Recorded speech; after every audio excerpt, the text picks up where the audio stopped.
आज हम कक्षा 12वीं का पहला चैप्टर संबंध और फलन को पढ़ने जा रहे हैं। संबंध और फलन में देखिए हम स्वतुल्य क्या होता है। समुच्चय A पर परिभाषित एक संबंध R स्वतुल्य कहलाता है। कब?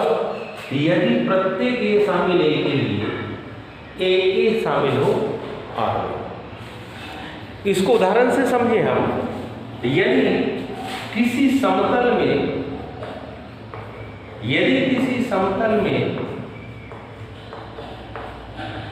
त्रिभुजों का समुच्चय है और कुछ इस प्रकार से है कि T1 सर्वांश है T2 सर्वांश है T3, तो इससे हम समझें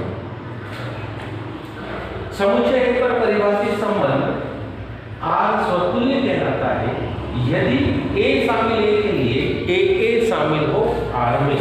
हम इसे सब जानते हैं कि ये तीनों त्रिभुज यदि सर्वांशम है तो हम कह सकते हैं स्वयं त्रिभुज अपने आप के सर्वांशम होगा। T1 सर्वांशम T1 और ये संबंध कहलाएगा स्वतुल्य। त्रिभुज स्वयं अपने आप के सर्वांशम है, ये संबंध कहलाएगा स्वतुल्य। आगे देखिए, इसी में सममित समुच्चय A पर परिभाषित संबंध R सममित कहलाता है यदि समस्त A1 A2 शामिल सारे A1 A2 शामिल A के लिए यदि A1 A2 R में शामिल हो तो A2 A1 भी R में शामिल होना चाहिए। A1 A2 R में शामिल हो तो उसका संख्या को पलटने पर वो भी R में शामिल हो। कहने का मतलब यदि समतल में त्रिभुजों का समुच्चय है, T1 सर्वांशम T2 सर्वांशम T3, तो यदि हम सममित को समझें तो सममित कहता है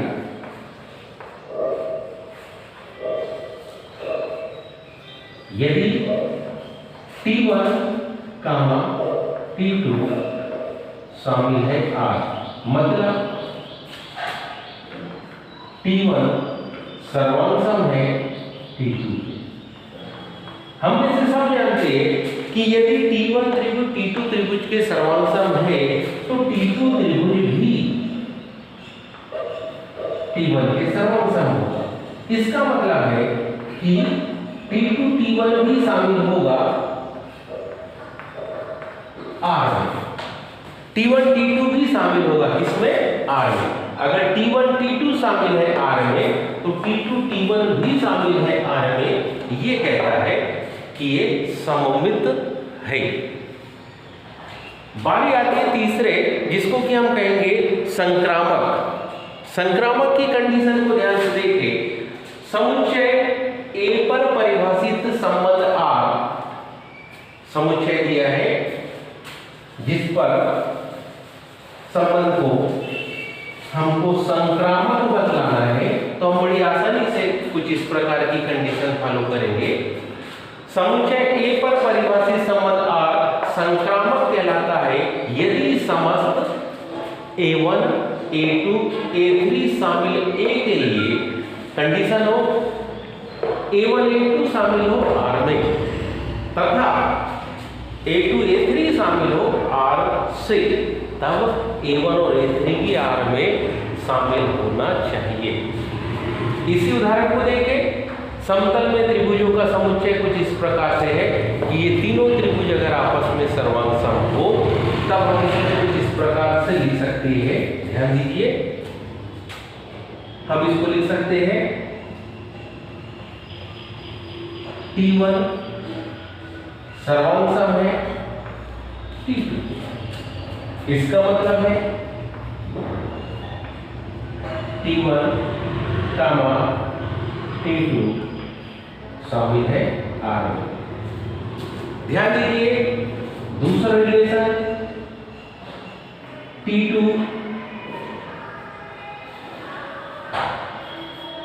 सर्वोत्तम है T3 के।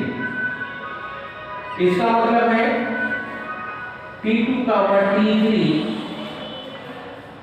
शामिल है R में। अब ध्यान से अगर हम देखें तो ध्यान से देखिए T1 T2 के सर्वसम है, T2 T3 के सर्वसम है, तो T1 और T3 भी आपस में सर्वसम होंगे। तो हम लिख सकते हैं T1 सर्वसम है T3 के। इसका मतलब है कि हम इसको लिख सकते हैं T1 T3 शामिल है R में। और यही ट्रांजिटिव या संक्रामक की कंडीशन है। क्या कहती है संक्रामक की कंडीशन?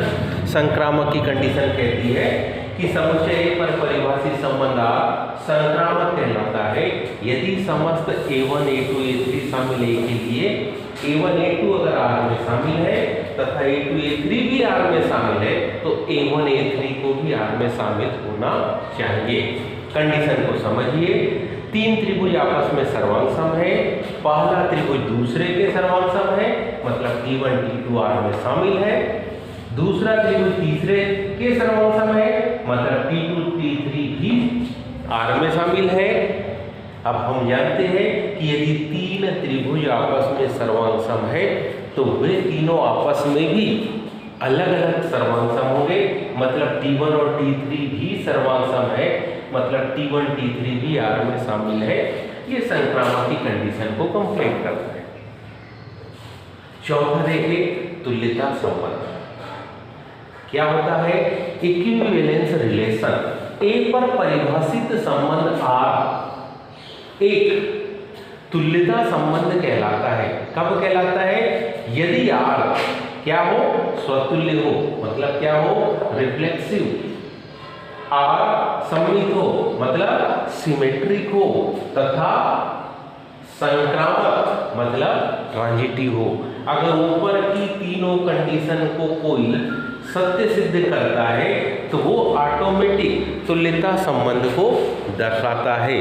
तो हम कह सकते हैं कि तुल्यता संबंध कोई संबंध तब दर्शाएगा जबकि वह स्वतुल्य हो, सममित हो, संक्रामक हो। यदि किसी समतल में त्रिभुजों के समुच्चय कुछ इस प्रकार से हो कि वे आपस में सर्वांग है तो निश्चित है वो स्वतुल्य भी होंगे, वो सममित भी होंगे, वो संक्रामक भी होंगे। और यदि स्वतुल्य है, सममित है, संक्रामक है तो तुल्यता संबंध सिद्ध हो जाएगा। आज के लिए इतना ही, शेष फिर कभी।